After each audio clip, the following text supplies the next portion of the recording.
얼마 전 사진 한 장이 우리 사회에 이슈가 되었습니다. 어떤 사진일까? 우리 한번 화면을 한번 보시면 이 사진은 그 영국 윌리엄 왕세 손 딸의 이 샬럿 공주가 이 동생 루이 왕자에게 이마에 입맞춤하는 그런 장면입니다. 보통 우리가 찍는 사진과 별로 다를 바는 없습니다. 그런데 왜 이 사진이 사람들에게 화제가 되었을까? 이 샬럿 공주가 입고 있었던 옷을 보게 되면 이 군청색 스웨터 때문에 화제가 되었다는 거예요. 이 옷은 우리 돈으로 약 6만 원 정도입니다. 그런데 이 옷은 몇 년 전에 그의 오빠였던 이 조지 왕자가 입었던 그런 옷입니다. 그러니까 영국을 넘겨주세요.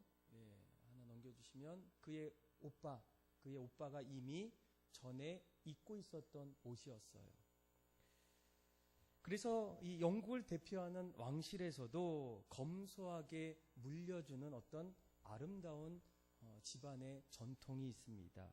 더욱이 이들은 아버지, 여전히 삼촌이 어렸을 적에 입었던 옷까지도, 신발까지도 지금도 신고 있는다는 거예요.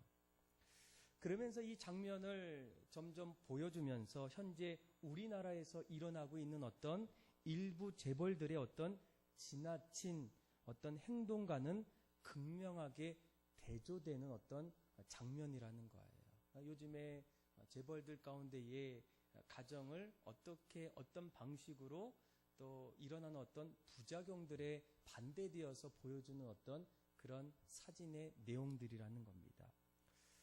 여러분들은 이 가정 안에서 자녀들에게 무언가를 물려주고 싶다면 무엇을 자녀들에게 물려주고 싶습니까? 더욱이 앞으로 자녀들에게 꼭 필요한 어떤 것이 있다면 무엇이겠습니까? 아마 다음 세대의 어떤 부흥을 위해서 또 자녀들이 정말로 행복하기 위해서 반드시 물려줘야 될 것이 있다면 무엇이겠습니까? 생활의 환경, 부모의 지혜, 재산, 사업, 삶의 문화, 이런 것들도 사실 자녀들에게 필요하겠죠. 그런데 자녀들에게 정말로 필요한 것이 있다면 또 우리 모두가 하나님의 존재를 알고 하나님 안에서 믿음으로 살기를 원한다면 자녀들에게 가장 먼저 물려줘야 될 한 가지는 바로 신앙이라는 거예요. 오늘 우리가 읽었던 말씀을 보게 되면 이스라엘 백성들이 광야에 40년을 보내고 이제 얼마 안 있으면 약속의 땅이라는 가나안 땅에 들어가기 그 직전에 모압 경계 지역에 서 있는 내용입니다. 그런데 이 내용을 보게 되면 이 하나님께서 모세를 통해서 이스라엘 백성들에게 신신당부하는 한 가지가 있어요. 가장 먼저 너희들은 하나님의 존재를 알고 하나님 중심의 삶을 살기를 원한다는 거예요. 그리고 여기에서 끝나는 것이 아니라 이 말이 끝나자마자 너희들이 그렇게 하나님 말씀을 붙잡고 산 것처럼 너희 자녀들도 신앙 안에서 하나님 중심의 삶을 살기를 간절히 원한다는 거예요. 자, 우리 5절, 6절의 말씀 한번 확인해 볼까요? 같이 한번 읽겠습니다. 시작. 너는 마음을 다하고 뜻을 다하고 힘을 다하여 네 하나님 여호와를 사랑하라. 오늘 내가 내게 명하는 이 말씀을 너는 마음에 새겨라. 아멘. 그러니까 이스라엘 백성들이 이제 얼마 안 있으면 가나안 땅에 들어갈 때에 다른 것도 필요하고 중요한 것도 있지만 그 무엇보다도 마음에 새길 정도로 필요한 것이 있다면 그것이 하나님을 사랑하고 우리의 삶의 중심이 신앙 중심의 삶을 살기를 바란다는 거예요. 그리고 나서 7절 말씀을 보세요. 이제는 자녀들에게 무언가를 주기를 원할 때 무엇입니까? 우리 한번 7절도 한번 같이 한번 읽어볼까요? 시작. 내 자녀에게 부지런히 가르치며 집에 앉았을 때에든지 길에 갈 때에든지 누워 있을 때에든지 일어날 때에든지 이 말씀을 강론할 것이며 아멘.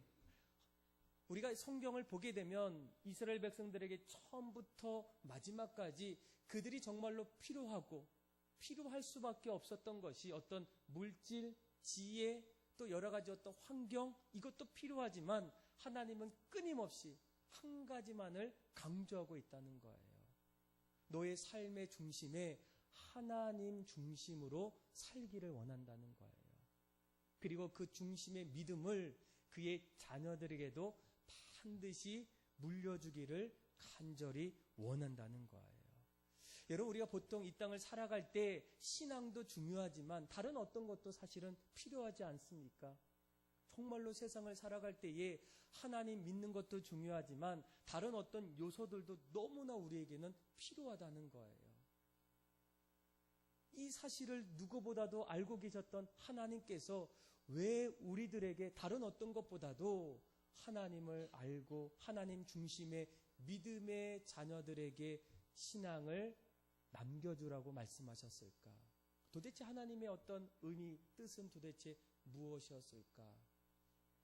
그런데 거기에는 만약 그 믿음의 어떤 삶이 그 자녀들에게 끊어졌을 때, 신앙의 계승이 어느 순간부터 그 집안에 멈춰섰을 때 여러분 어떤 일이 일어나겠습니까? 여러분, 신앙이 끊어지고 믿음이 자녀들에게 계승되지 않았을 때 그때부터 신앙의 어떤 혼란기가 찾아와요. 역사를 보게 되면 신앙이 끊어졌을 때에 그 역사는 수많은 어떤 혼란기로 접어들었다는 거예요. 여러분, 오늘 이제 이스라엘 역사를 보게 되면 드디어 이스라엘 백성들이 가나안 땅, 또 약속의 땅으로 들어갑니다. 그런데 그 땅을 보니까 그동안 광야에서 보지 못했던, 누리지 못했던, 맛보지 못했던 너무나 좋은 것들이 이스라엘 백성들에게 선물로 주어지게 돼요. 새로운 것도 보게 되고 먹을 것도 마음껏 먹고 누릴 수 있는 어떤 여러 가지가 점점 일어나게 됩니다. 얼마나 그들에게는 행복한 삶인지 몰라요. 그런데 그때의 처음 그때를 사사시대 이렇게 얘기해요. 사사기라고 얘기합니다. 그런데 그때의 그런 모습 속에서 성경의 기자는 그런 모습을 이렇게 얘기해요. 우리 한번 이제 이 사사기 17장 6절에 보게 되면 자기 소견에 옳은 대로 행하였더라. 너무나 좋고 너무나 즐겁고 맛보고 할 수 있는 어떤 일들이 너무나 많다 보니까 이스라엘 백성들이 하나님께서 그렇게 신신당부했던 그 하나님 중심의 삶을 점점 멀리하면서 어떤 일들이 일어나냐면 자기 소견대로 옳은 대로 그렇게 행동하는 일들이 일어났다는 거예요. 어쩌면 그것이 좋은 모습이 아니겠습니까? 정말 내가 생각하는 대로 내 계획대로 내가 만든 그런 세상들 얼마나 좋겠습니까? 그런데 사사기의 내용을 잘 보시면 자기 소견대로 옳은 대로 걸어갔던 그 시대가 가장 암울하고 어떠한 소망도 보이지 않는 그런 혼란한 시기였다는 거예요. 그래서 그 시기를 로마서 기자는 이렇게 표현합니다. 로마서 1장 우리 21절에서 25절까지 말씀인데 우리 한번 화면을 보고 한번 그때 그 시대 하나님을 점점 멀리하는 그때 일어나는 어떤 모습들이 이런 모습임을 한번 확인해 봤으면 좋겠어요. 우리 한번 21절에서 우리 25절까지 한번 읽겠습니다. 시작. 하나님을 알되 하나님을 영화롭게도 아니하며 감사하지도 아니하고 오히려 그 생각이 허망하여지며 미련한 마음이 어두워졌나니 스스로 지혜 있대 하나 어리석게 되어 썩어지지 아니하는 하나님의 영광을 썩어질 사람과 새와 짐승과 기어다니는 동물 모양의 우상으로 바꾸었느니라. 그러므로 하나님께서 그들의 마음의 정욕대로 더러움에 내버려 두사 그들의 몸을 서로 욕되게 하게 하셨으니 이는 그들이 진리를 거짓 것으로 바꾸어 피조물을 조물줄보다 더 경배하고 섬김이라. 주는 곧 영원히 찬송할 이시리로다. 아멘. 자, 하나님을 알되 하나님을 점점 멀리하기 시작합니다. 하나님을 점점 떠나기 시작해요. 그때 어떤 일이 일어납니까? 어리석은 일들이 일어나요. 조물주보다 피조물을 더 경배하는 일이 일어나요. 그리고 서로 욕되는 일들, 거짓된 일들, 진리가 아닌 그런 어떤 삶을 점점 그의 어떤 삶의 자리에 나타나고 있다는 거예요. 사회가 점점 질서와 평화 속에서 만들어져 가야 되는데 하나님을 점점 멀리하고 하나님 중심에서 떠났을 때 이러한 어떤 모습들이 자꾸만 일어나고 있다는 거예요. 그런데 여러분, 여기에서 혼란에서 끝나면 좋은데 또 한 가지 신앙이 끊어지면 이제는 혼란기를 넘어서 쇠퇴기, 멸망의 자리까지 나타난다는 거예요. 여러분, 사사기의 내용을 잘 보시면 참 신기한 게 이 사사기 2장 10절 말씀을 보면 3세대가 나와요. 할아버지 세대, 그리고 부모 세대, 그리고 자녀 세대가 나옵니다. 자, 우리 같이 말씀을 읽어볼까요? 시작. 이 사람도 다 그 조상들에게 돌아갔고 그 후에 일어난 다른 세대는 여호와를 알지 못하며 여호와께서 이스라엘 위하여 행하신 일도 알지 못하였더라. 아멘. 여기에서 다른 세대는, 여호와를 알지 못하는 세대는 다음 세대를 말해요. 자녀들의 세대를 말해요. 그리고 부모 세대는 어떤 세대입니까? 할아버지로부터 하나님의 살아계심을 들었던 세대예요. 그러니까 이 가나안 땅에 들어왔던 세대. 그리고 그 말씀을 잘 보시면 그 조상들에게로 돌아갔다. 그 조상들이 바로 할아버지 세대예요. 가나안 그 광야에서, 애굽을 떠나서 광야에 있었던, 그래서 만나와 메추라기를 보게 되었고 홍해가 건너졌고 요단강을 하나님의 능력을 통해서 건넜던 그 모습들을 보았던 그 세대가 바로 할아버지 세대예요. 그런데 그 세대가 지나고 난 이후에 아버지 세대들, 부모 세대들은 어떻습니까? 하나님을 만나기보다는 할아버지를 통해서 하나님에 대해서 들었던 세대예요. 그리고 지금 세대가 바로 하나님을 알지 못하는 세대로 이제는 옮겨지게 됩니다. 그런데 그 세대가 결국은 어떤 일로 일어나겠습니까? 조금 더 역사를 보게 되면 결국 이 이스라엘 백성이 하나가 둘로 나눠지게 돼요.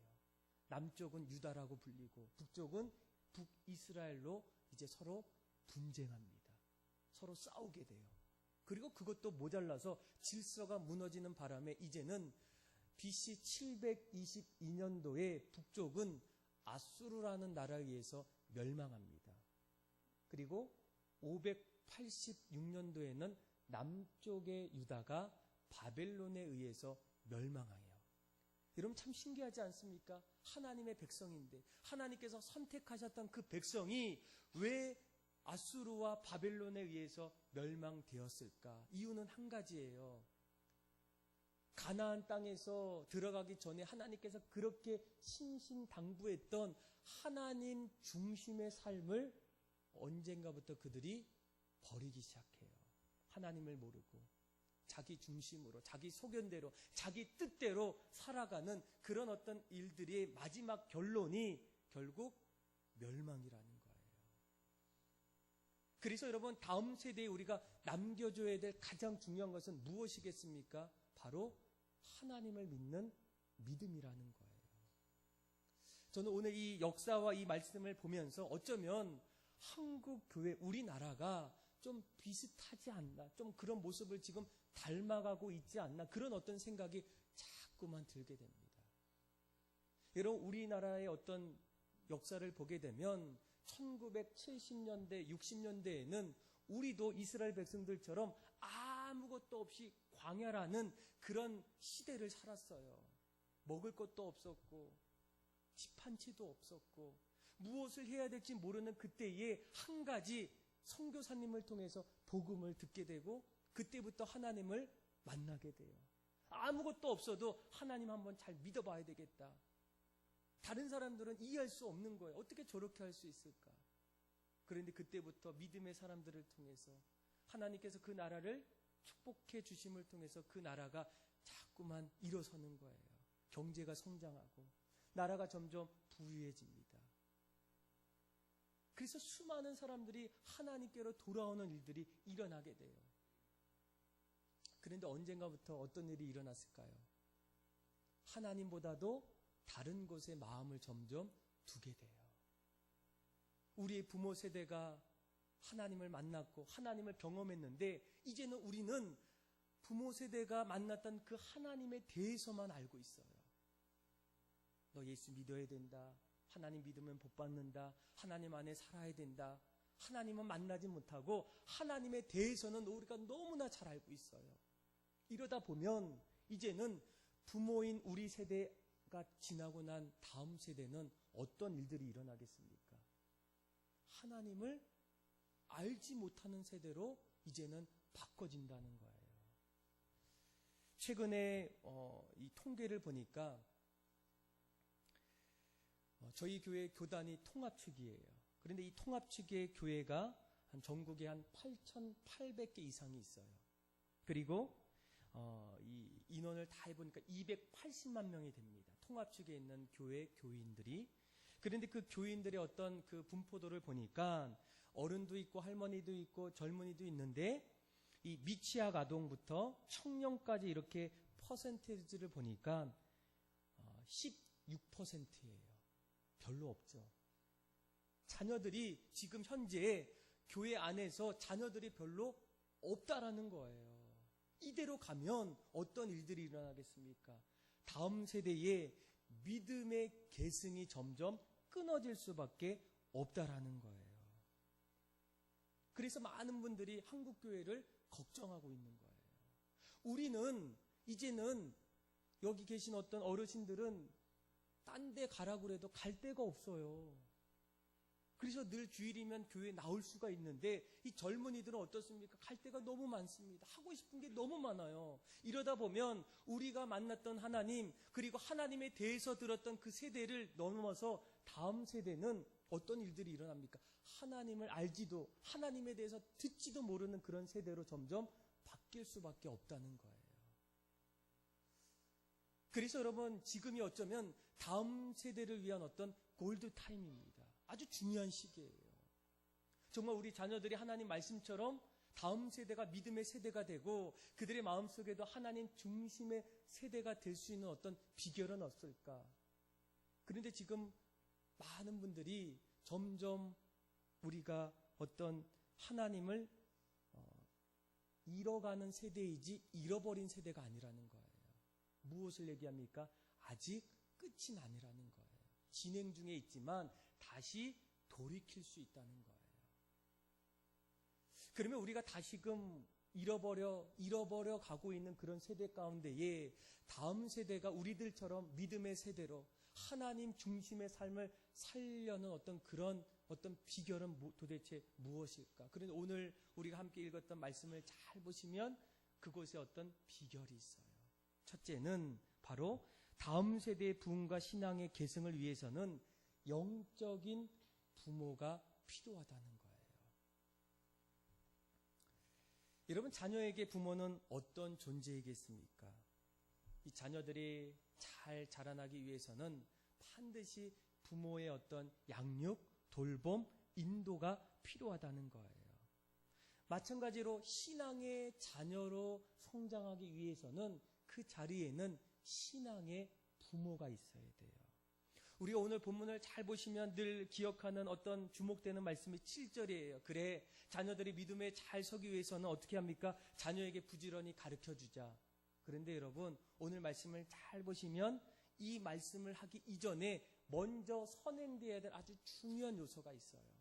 오늘 말씀에는 크게 4가지의 어떤 중요한 동사가 나옵니다.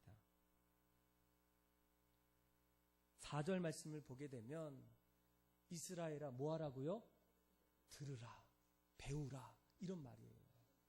하나님이 어떤 분인지를 들으라는 거예요. 배우라는 거예요. 자, 그리고 5절에는 마음을 다하고 뜻을 다하여 힘을 다하여 하나님 여호와를 어떻게 하라고요? 사랑하는 거예요. 마음에 새길 정도로 하나님을 사랑하는 거예요. 그리고 8절, 9절 말씀을 잘 보시면 너가 내 손목에 매어 기호를 삼으며 내 미간에 붙여 표를 삼고 또 내 집 문설주와 바깥문에 기록하라는 거예요. 여러분, 여기에서 중요한 것은 무엇이겠습니까? 우리 자녀들에게 말씀을 가르치기 이전에 배우는 거, 또 내가 그렇게 사랑하는 거, 그리고 내가 문설주와 미간에 이렇게 붙이는 어떤 그런 신앙의 삶이 먼저 부모 세대에게 먼저 나타나야 한다는 거예요. 내가 먼저 그렇게 주님을 알아가고 주님을 배우고 주님을 더욱더 사랑하는 그런 어떤 모습을 내가 먼저 보여준 다음에 그런 모습으로 자녀들을 가르치라는 거예요.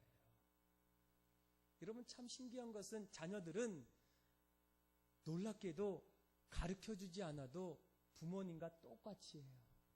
아닙니까? 그쵸? 참 신기한 게 어느 날부터 내가 코를 고는데 똑같이 골아요. 아버지가 기도하고 있으면 그 아이도 언젠가는 기도하고 있어요. 여러분, 성경을 잘 보시면 그런 원리가 계속적으로 나옵니다. 그 중에 하나가 에스라에 보게 되면 에스라가 어느 날 패망했던 이스라엘 백성들 앞에 찾아왔을 때 그 마음속에는 다시금 이 땅에 하나님 나라 복음이 다시 세워지기를 간절히 원했어요. 그래서 에스라 7장 10절에 보게 되면 드디어 에스라가 이스라엘 백성들에게 말씀을 가르치게 됩니다. 그런데 여러분, 오늘 화면에 잘 보시면 그가 말씀을 전하기 이전에 아주 중요한 대목이 있어요. 우리 한번 10절의 말씀 한번 같이 한번 읽어볼까요? 시작. 에스라가 여호와의 율법을 연구하여 준행하며 율례와 규례를 이스라엘에게 가르치기로 결심하였더라. 아멘. 자, 이스라엘 백성들에게 그 신앙을 가르치기 이전에 에스라가 어떻게 했다고 그 율법을 어떻게 했어요? 연구했다는 거예요. 내가 먼저 하나님의 말씀이 어떤 것인지, 어떤 말씀이 하나님의 말씀인지를 먼저 연구했어요. 배웠어요. 그리고 두 번째 뭐 했어요? 준행했어요. 그렇게 살았다는 거예요. 내가 그렇게 하나님 말씀이 무엇인지를 배우고 알고 그리고 그렇게 살고 난 이후에 그 다음에 어떻게 합니까? 이스라엘 백성들에게 가르치기로 결심하여요. 오늘날 우리가 한 가지 미스하는 것이 무엇이겠습니까? 우리는 하나님 앞에서 올바른 신앙의 삶을 자꾸만 점점 미루고 자녀들만 잘 되어지기를 원한다는 거예요. 뭐 교회 보내면 되겠지. 신앙훈련 시키면 되겠지. 나는 다 끝났어. 나는 괜찮아. 이런 어떤 마음으로 나는 하지 않고 부모님들은 하지 않고 부모님들은 영적인 부모가 되기 이전에 그냥 자녀들만 영적인 자녀로 점점 자라나기를 원하는 그런 어떤 마음이 우리 마음속에 너무나 많다는 거예요. 그런데 하나님의 말씀은 그러지 않다는 거예요. 신명기에서도 그렇고 에스라 말씀에서도 먼저 너희가 자녀를 가르치기 이전에 너희가 먼저 하나님 말씀을 잘 듣고 그 말씀을 마음에 새겨 사랑하고 그리고 손목에다도 문설주에다도 붙이면서 너희가 그렇게 살고 난 이후에 자녀들에게 그 나의 사는 모습을 보여줄 때 그것이 바로 신앙의 믿음의 유산으로 자연스럽게 계승될 수가 있다는 거예요. 그래서 여러분, 다음 세대가 점점 믿음의 세대로 세워지기 위해서는 가장 먼저 누가 중요합니까? 우리가 중요하다는 거예요.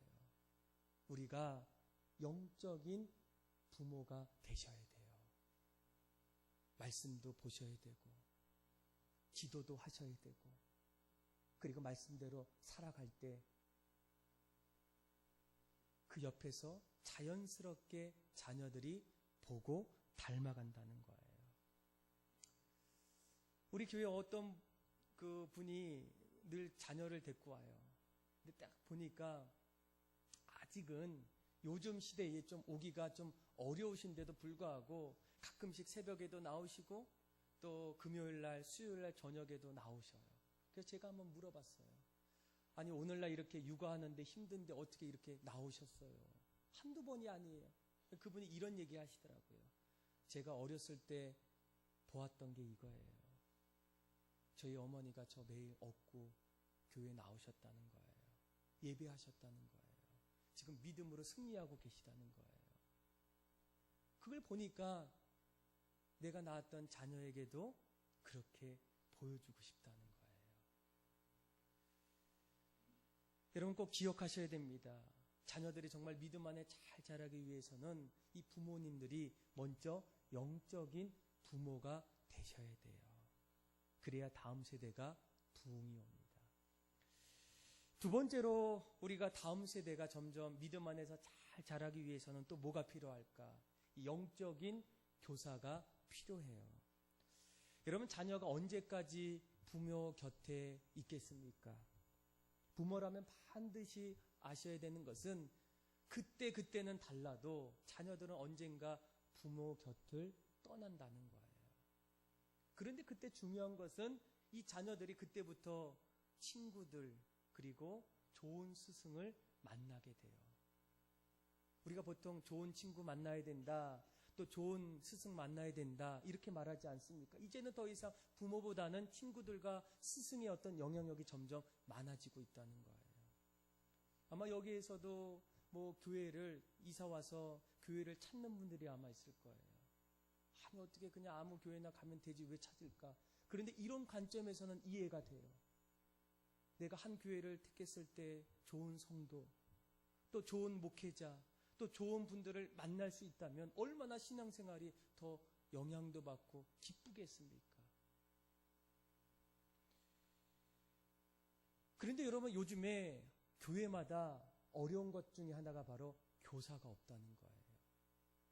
그러니까 많은 사람들이 교회를 점점 떠나고 어렵다 보니까 그런 일들이 있어요. 그런데 그래도 교회 안에 교인들이 많음에도 불구하고 교사가 없다는 거예요. 그 이유를 물어보니까 어르신들은 아이들과 코드가 안 맞다는 거예요. 코드가 대화가 안 된다는 거예요. 그리고 청년들이 다 하면 되지 않겠습니까? 청년들도 또 이야기해요. 바쁘다는 거예요. 스펙을 쌓아야 되는데 주일날 와가지고 나도 아니라 그 애들을 위해서 내가 왜 해야 됩니까? 이런 어떤 마음이 든다는 거예요. 그래서 청년들도 이제는 교사하는 어떤 그런 모습들이 점점 사라지고 있다는 거예요. 그러다 보니까 어떻습니까? 이제는 얼마 안 있으면 어떤 교회의 현상이 일어나냐면 교회에서도 아이들이 성경을 스스로 알아가는 자율학습이 아마 생길 것 같아요. 교회 안에서도. 책상 갖다 놓고 성경 봐라. 교사가 없으니까. 여러분, 어떤 분들은 왜 교사하냐고 물어보면 하고 싶은데 잘 못 가르친다는 거예요. 저도 이 부분에 대해서 상당히 어떤 고민이 한번 있었어요.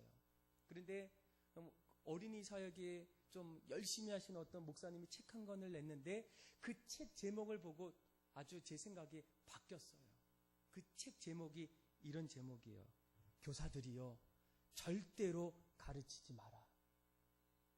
그러니까 이분의 어떤 핵심은 뭐냐면 그동안 많은 아이들은 강의에 지쳐 있다는 거예요. 그래서 예수님에 대한 어떤 지식을 가르쳐주기보다도 예수님처럼 가르치는 어떤 사람이 되라는 거예요. 예수님께서 제자들 앞에서 늘 어떻게 합니까? 먹고 마시고 함께하는 그런 어떤 일들 속에서 아이들에게 지식이 아니라 사랑을 가르쳐주라는 거예요. 내가 받았던 예수님의 사랑, 예수님을 통해서 내가 내 자신의 어떤 변화된 모습을 이렇게 보여주라는 거예요. 그래서 저희 자녀들도 보면 평일날은 학교에 가야 되는데 안 일어나요. 오래 잤는데도 안 일어나요.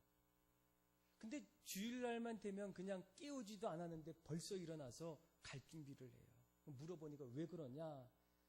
날 맞이해주는 선생님이 있다는 거예요. 좋다는 거예요. 재밌다는 거예요. 즐겁다는 거예요. 거기서 만약 교사들이 성경의 지식만 그냥 이렇게 가르쳐줬다면 어떻습니까? 그때에도 안 일어났겠죠. 근데 이 아이들이 선생님이 주는 어떤 사랑을 언젠가부터 깨달았다는 거예요. 그래서 여러분, 우리가 이 땅에서 다음 세대가 점점 자라나고 신앙으로서 믿음의 세대가 되기 위해서는 지금도 여전히 부족한 교사들이, 영적인 교사들이 필요하다는 거예요. 아이들은 교사에 의해서 영향을 받아요. 지금도 우리 교회에서도 보면 교사들이 늘 부족하대요. 그런데 우리는 늘 외치죠. 다음 세대가 잘 되어졌으면 좋겠다.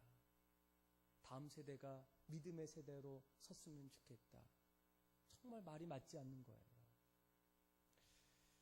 그런데 여러분, 우리가 정말로 이런 어떤 것들 다 뒤로하고 왜 정말로 하나님께서 우리에게 다음 세대에게 신앙의 어떤 유산을 남겨줘야 할까? 그렇게 말하는 이유가 도대체 무엇이겠습니까? 왜 가장 많은 것들 중에서 우리 어떤 사랑하는 자녀에게 신앙을 물려줘야 될 궁극적인 여러분 이유가 도대체 무엇이겠습니까? 저는 아직도 그 외교 간의 어떤 간증을 잊을 수가 없어요.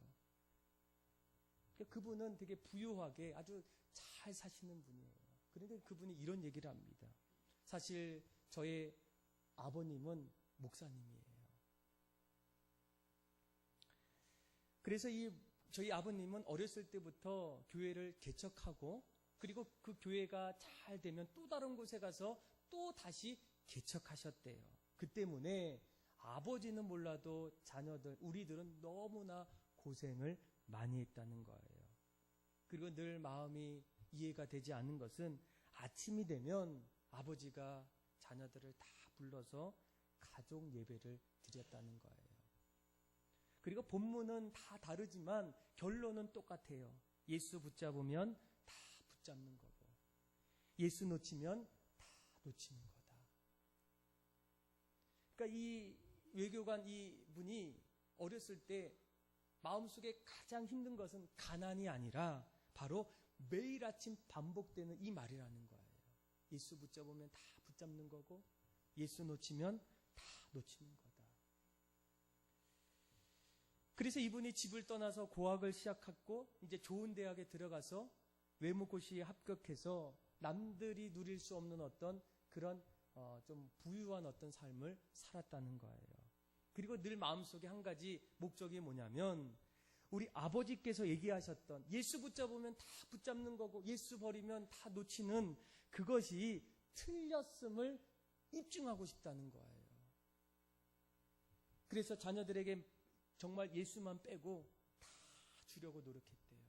좋은 음식, 좋은 옷, 좋은 교육, 좋은 직업, 그래서 아이들이 성공해서 마침내 어떤 대학의 교수가 되었다는 거예요. 그런데 어느 날 이 외교관 분이 어느 날 병원에 갔는데 암에 걸린 거예요. 그리고 생각이 점점 달라지기 시작해요. 그리고 이런 이야기를 합니다. 한번 들어보세요. 그런데 제가 이제 하나님 앞에 서야 할 입장이다 보니 지금까지 나의 삶은 이건 아니다라는 생각이 들었습니다. 이제 생각하니 제 아버지가 옳았습니다.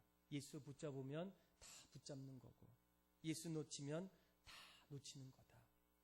가난뱅이 목사였던 우리 아버지는 제게 가장 중요한 것을 주고 가셨지만 부자 외교관 아버지인 저는 자식들에게 정말 중요한 것을 남겨주지 못하고 떠나야 할 것 같습니다. 그것이 정말 가슴이 아픕니다.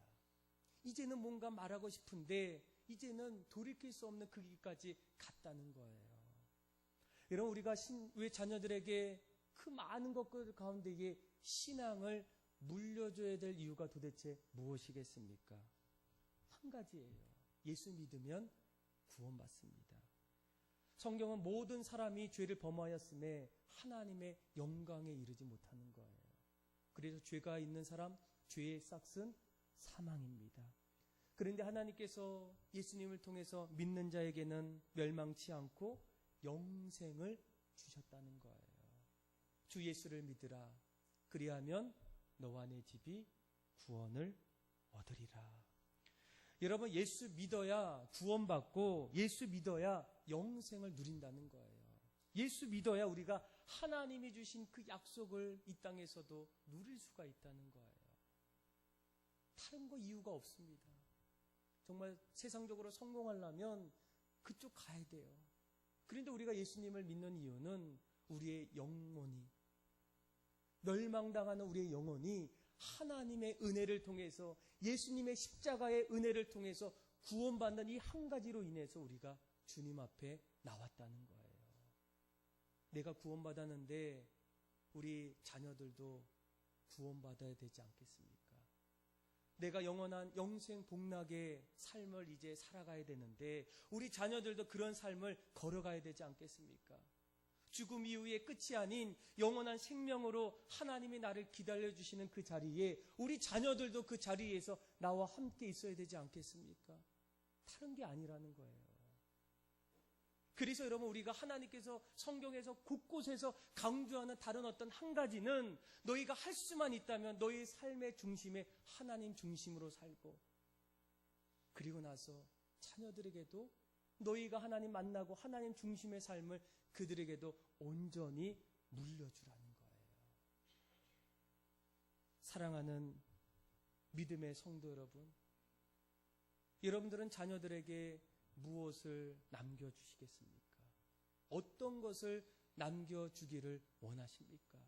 지금은 신앙에 있어서 다음 세대의 골드타임이에요. 이러다가는 이제는 우리 아이들까지도 하나님을 모르는 세대로 이제는 전락하고 사라지는 어떤 그런 세대로 바꿔지게 돼요. 이럴 때 여러분, 무엇이 필요하겠습니까? 먼저 여러분들이 영적인 부모가 되셔야 돼요. 날마다 내 삶의 자리에서 하나님 중심으로 살고, 날마다 주의 말씀을 붙잡고 기도하고 말씀대로 사는 그런 실천적인 어떤 삶의 모습으로 살아가셔야 돼요. 이것이 바로 영적인 부모의 모습이 아니겠습니까? 또 영적인 교사도 필요해요. 이제는 아이들이 부모의 말을 잘 안 들어요. 사춘기 찾아오고, 또 이제 컸다고, 그래서 이제 친구들 말, 또 다른 사람의 어떤 말, 이럴 때에 여러분, 영적인 스승, 여러분, 디모데가 왜 디모데가 될 수 있겠습니까? 그는 어렸을 때에 성경을 배웠어요. 그의 할머니였던 로이스, 그의 어머니였던 로이스와 누이게. 그런데 여기서 끝나는 게 아니에요. 언젠가부터 그가 그의 스승이었던 사도 바울을 만나게 돼요. 여러분, 여호수아도 마찬가지 아니겠습니까? 어느 날부터 그가 쓰임받았던 것, 하나님께서 그를 부르셨을 때 그 곁에는 여호수아 앞에 모세가 있었기 때문이에요. 엘리사 선지자 옆에는 그의 스승이었던 엘리야가 있었기 때문이에요. 그래서 여러분, 날마다 우리의 삶의 자리에는 영적인 교사도 반드시 필요합니다. 이것이 점점 이루어질 때 어떤 일들이 일어납니까? 우리의 자녀들이 이제는 믿음의 세대가 되는 거예요. 하나님을 끝까지 붙잡는 영적인 세대가 되는 겁니다. 사랑하는 믿음의 성도 여러분, 정말 내가 사랑하는 자녀들을 위해서, 또 사랑하는 가정을 위해서 내가 무엇을 남겨야 되겠습니까? 어떤 것을 남겨주는 것이 바람직한 모습이겠습니까?